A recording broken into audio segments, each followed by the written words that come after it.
Well, hello folks, I'm LA Little and this is your daily NeoTA wrap. We take a look at these markets. We do it from a neoclassical perspective each time, asking ourselves what happened today and what might it tell us about the coming days. I do this show 4 times a week, every Monday through Thursday, broadcast at or before 10 o'clock Eastern Time, archived on YouTube under the channel LA Little. As far as what happened today, we actually had another push up in the indexes. There was a caveat to that, and that was the Russell. The Russell was working lower, whereas the rest of the indexes did push higher. The strength was where the strength has been, and that is in the NDX and the NASDAQ. We're not seeing it anywhere else. NASDAQ barely higher. The real strength was here. That was Apple. They're starting to front run earnings now. You're starting to see it in GoPro. You're seeing it in Apple. You're seeing it in Microsoft. You're seeing it primarily in all the hot stocks, big cap stocks. That's what they're doing. They're doing it in Facebook. They're doing it all over the place. After the big move last week, Google up, 25% in a week. You're going to front run stuff, and what better place to go than these big cap stocks? Has a lot of liquidity. Large players can come in, throw a lot of money at it, and if they're right, make a lot of money, and that's what they're trying to do. It's a tale of two minds, though, because if you look beyond the big cap stocks in technology in particular and a few others, it's pretty much downside everywhere else, especially in commodities. Gold takes a 2.75% whacking today. Silver down 1.25. You had a 1.5 or 1.5%, almost 1.75% actually, 1.5% off the nat gas, 1.75% off the oil market. Bonds also down 0.5%. I mean, just go down the list. Got killed. That's in the commodity space. You also saw the same sort of thing taking place in a lot of the sectors. Let's look at what that looks like before we move into the indexes. So here we go. If you look at this market, what's moving it right now is really about four sectors.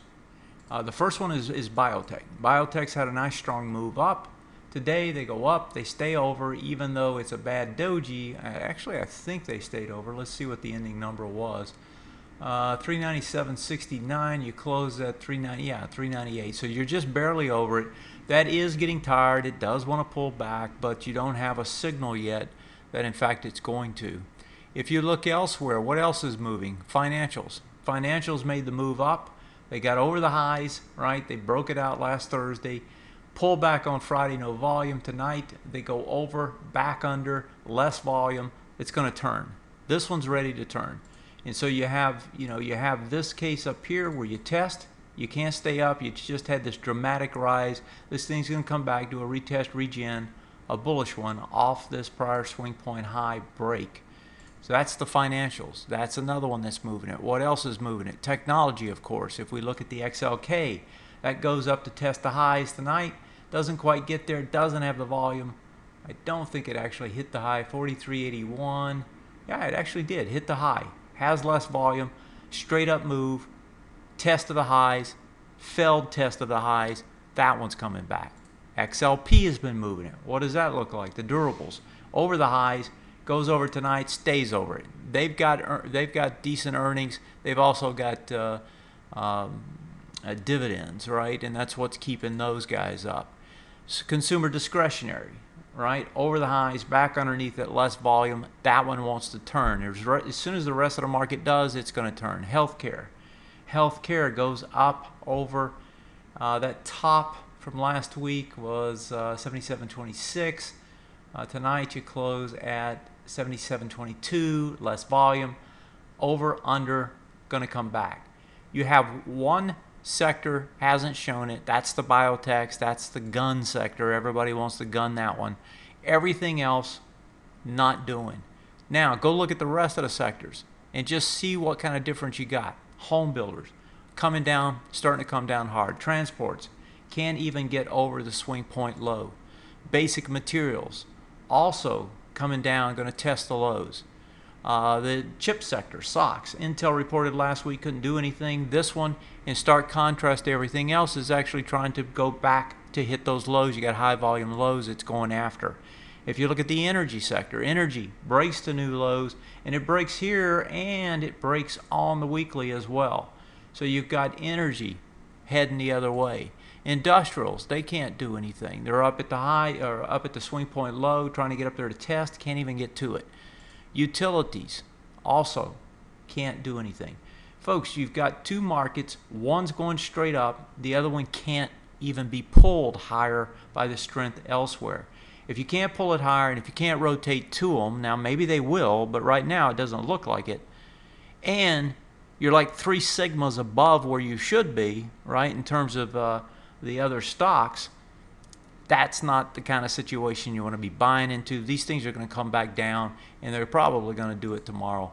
If we look at the general markets, let's go look at those, see if there's any difference there. And I've already looked at them, and there's not. If I look at the S&P 500, again, you go over, you test a high, you have a slightly more volume, so that's good. That means you probably come back and do it again, but you got over Friday, underneath it, less volume after a straight up move.